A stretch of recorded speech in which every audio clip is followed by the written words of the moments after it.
I don't know that I was ever mean, but I beg your pardon? never got over being ornery. Well, at least you're honest. Yeah, yeah. And that's still, I think my orneriness today probably causes you suffering more than it causes me suffering, but what are other, do you think suffering is good or bad? Wait, did you say good? Could be both. A little bit of both. It could be both? What would it, if it's good, what does it look like? Tell me what good suffering looks like. It drives you to prayer. It brings us closer to God. Drives you to prayer, brings us closer to God. You know you have pain. Hey, tell me again. You know you have pain. You know you have pain, and then we probably ought to look into what the cause is. Yeah. What about when it's bad? Do you... Boy, this is a really ugly question. And that's why I really like asking it. Have you ever suffered because you deserved it? Yeah, probably. Wow, there was a whole lot more participation in that than I thought there was going to be. So thank you for your honesty.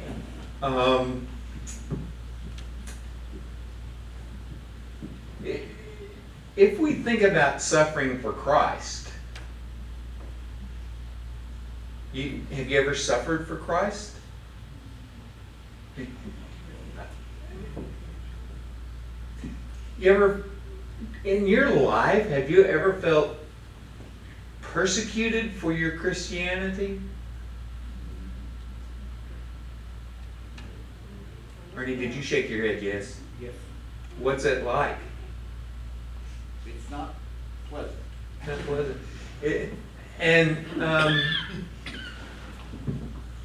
Do you think the way that, do you think the world that we live in respects our Christianity? Some do, but more don't, I would say. Some do, but some really don't. Yeah. I think our society is ruder than it used to be. Anybody agree with that? Yeah. Do you think I think we live in a society now, you know, when I grew up, my mom and dad taught me, don't say everything that comes into your head. Well, it took me, and they taught me that because I said everything that came into my head. And I don't think we're teaching that as much anymore. I think we live in a world that says the truth is the truth, and you're either big enough to accept the truth or you're not. And so I'm going to tell you the truth. If it hurts your feelings, I don't care. And I was taught, certainly when I started going to church, was that you have to consider the heart of the people you're talking to.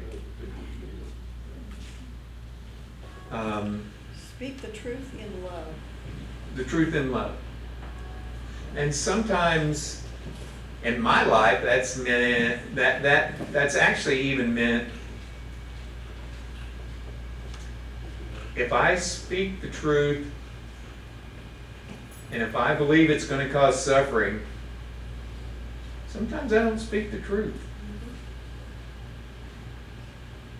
Now if it causes this kind of suffering that draws someone into an encounter with Jesus, now I'm interested in talking with you about that kind of truth. Do you recall when you were lost? I remember when I was lost. I remember the day I got saved. It was a kind of suffering. I was looking at a video last night. Do you guys know the song Chris Christopherson wrote, "Why Me, Lord"? I was listening to how he wrote that, and he was working with Dottie West, and Dottie West took him to church. And he didn't know anything about church. And he got to the end of the sermon, and the preacher said, "Now, if you're lost and you'd like to accept Jesus, raise your hand." Everybody prayed, but if you're lost and you'd like to accept Jesus, raise your hand. And Chris Christopherson said, "I thought that was the dumbest thing I'd ever heard in my life." And I thought, nobody is going to raise their hand. And I realized that I just raised my hand. And I put my hand down after I realized that. And he said, the preacher, while everybody else was praying, went on and said, "Now if you raised your hand, I want you to come forward and come down to the altar so I can pray with you." And Chris Christopherson said, Nobody is going to walk down front before these people. And then I realized I was walking down front. He said he didn't really remember what the preacher said to him. He just remembered that God's presence overwhelmed him. His goodness made him wonder, why me, Lord? What have I ever done? And you know the song from there.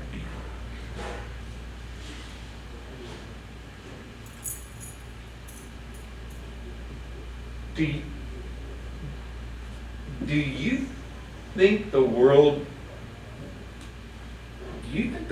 is suffering? Or do you think they're okay?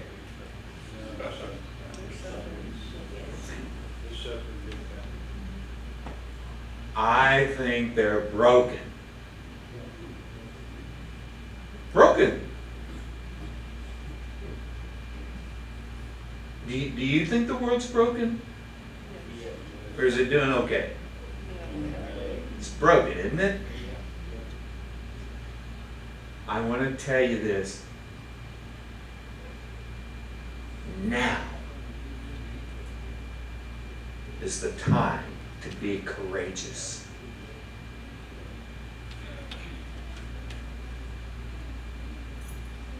The world is broken, and it is destined for hell.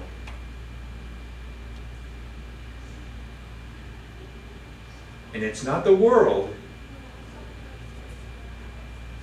it's your neighbor.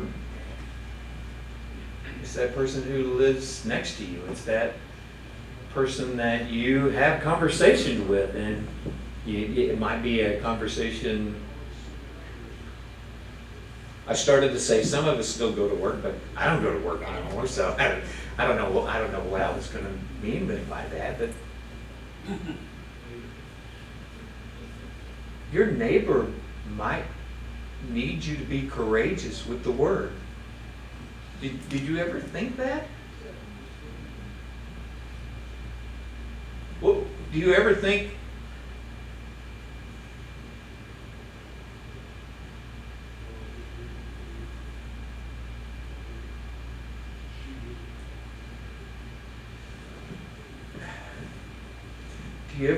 that struggle, that suffering sometimes comes because we don't do what the Lord wants us to do?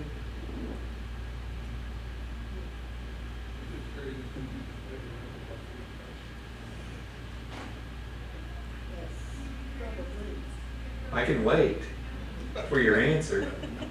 Yes. Yes.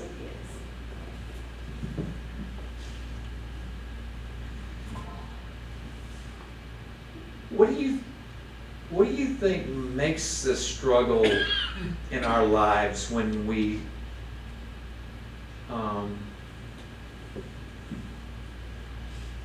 have trouble talking with people about who Jesus is and what he's done for us? Maybe I'm just assuming that it's easy for you to open up the conversation and say, wow, I remember a time in my life where I struggled with that, and if God hadn't walked me through that, I don't know how I would have made it. Do you see the suffering that the world has? Do you see that as an opportunity to bring the good news? Do you see that when the Holy Spirit shows you someone who is in struggle or need or pain or grief, the fact that we recognize that is a cue from the Holy Spirit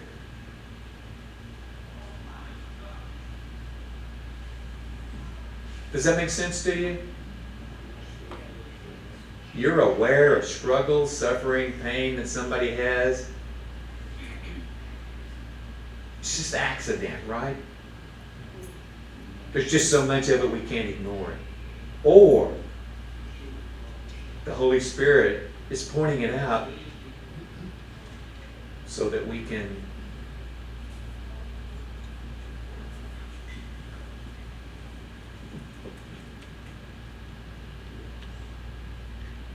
put ointment on them. What is the ointment of God? Jesus. That's what Mike preached about this morning. It's Jesus. And, there are lots of ways that you can talk about Jesus. There are a lot more ways that you can keep quiet about Jesus.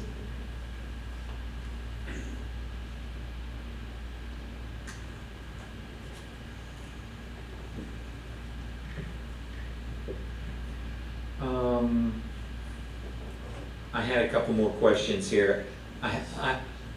I went home last week and I thought, the last couple of weeks I have not really been good at giving you opportunity to chime in here, so I'm back on schedule. I'm asking questions and I want you to tell me what you think so I can tell you you're wrong. No, that's not right. That's not right. So I want you to reflect for just a minute, and here's the first question. Has suffering for Christ strengthened your faith?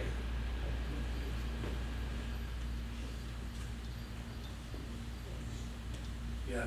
Yes. So, has suffering for Christ challenged your faith? Not every time that it's challenged is it strengthened. Sometimes, I don't know, in my life, sometimes gloom and doom wins out. I think one of the things in my life that caused me to suffer some, it was my ego, my confidence, but the thing that bothered me most was the day I found out not everybody liked me. I thought everybody liked me. What's not to like? And I heard, of all places at church, I heard a couple of ladies discussing me. And I thought, that made me suffer. I really did suffer that because I thought they were my friends but I found out later that I wasn't the only ones that, like that. But it takes something like that for you to come closer to Christ and say, Lord, I really need your strength now. I need to be somebody, and don't ever let me do that, so that I will be a better person for it. And I think I became a better person for it. Yeah, I was tickled that you said they were discussing you and not cussing you, so. I will tell you this, though, Vanessa, I have never been under the delusion that everybody likes me. That would just be, that would be foolishness for me to think everybody likes me, but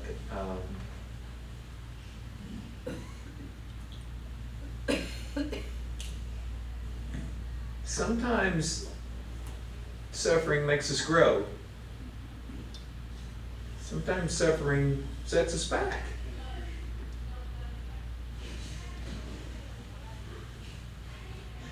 And what determines that is how we lean on Jesus to take us through the suffering. Doesn't it? Do you see that in the people around you, in the friends around you? Do you see that sometimes the challenges of suffering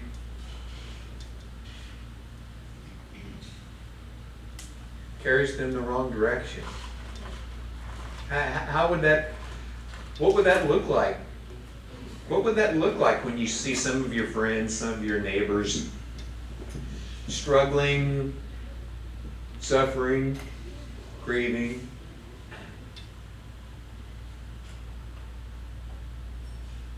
You know what it looks like in my life? I'm grumpy. I get grumpy when I'm in a struggle, when I'm suffering. You tend to whine about it. Yeah. Pretend to whine, I just go ahead and whine. I don't even pretend. I think pain tends to distract us away from our faith in God.